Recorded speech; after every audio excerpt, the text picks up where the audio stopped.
So, today I want to talk about liars of nature and the nature of liars. The thing nobody tells you about learning to be trans is that you can literally lie to anyone about anything anytime you want. Like, you can literally lie about your gender assigned at birth. You can lie about what kind of genitals you have. You can lie about what your birth name is. You could probably even lie about how old you are. This is especially useful if you're trying to be stealth. Most people, honestly, will not question you about it if you're lying, especially if you are a good liar. I highly recommend lying as much as possible because it's kind of funny. So, I want to explore this video by talking about this book here, which is The Liars of Nature and the Nature of Liars, Cheating and Deception in the Living World. And animals, as with humans, have assumed honesty in communication, and animals, as with humans, will protect for dishonesty in signal communication.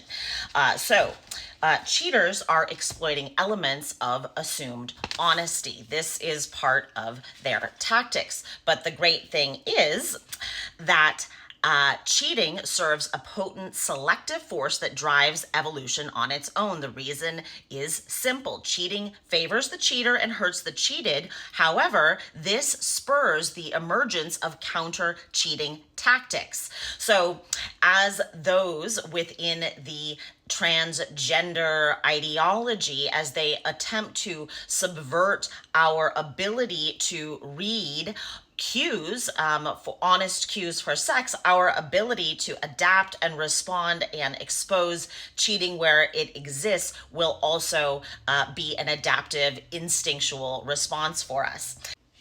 There are two primary tactics of animal con artists. One, they abuse honest elements in communication because we all assume honesty and integrity in communication. And two, they exploit loopholes in the victim's cognitive systems.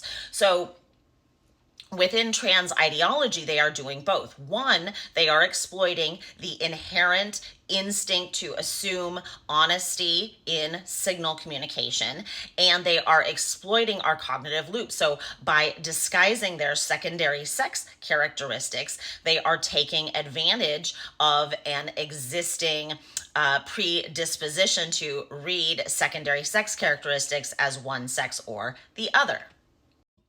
I make these videos with the express purpose of helping everyone to hone their adaptive instincts for safeguarding.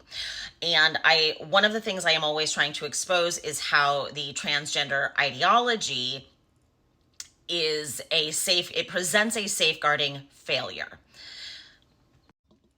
As this woman's self-professed video clearly expresses, the ideology itself is encouraging people to lie all the time, to in fact be predatory. What she says in terms of going stealth, especially when it comes to not disclosing your sex before having a sexual encounter, this is very rape. This is a normalization of rape culture. There are laws on the books about rape by fraud or rape by deception. Not disclosing a key element that would otherwise keep someone from wanting to engage with you, that is a rape by fraud or a rape by deception. If someone is oriented to a particular sex and only is sexually oriented to that sex, and you have tricked them into thinking you are that sex and they would not have otherwise engaged in a sexual activity with you, that is rape by fraud or rape by deception. I'm going to leave this one here. Please keep speaking the truth. Keep exposing the false signals that you see in front of you. Attempt to stay grounded in your adaptive instincts.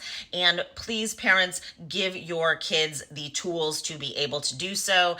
If you want to read more about what I'm talking about here, please go to my Substack, www.theknownheretic.com. I am at Known Heretic on YouTube. I have some longer form videos that you can see there. And as always, if you want me to talk about anything in particular, please put it in the comments. Thank you so much.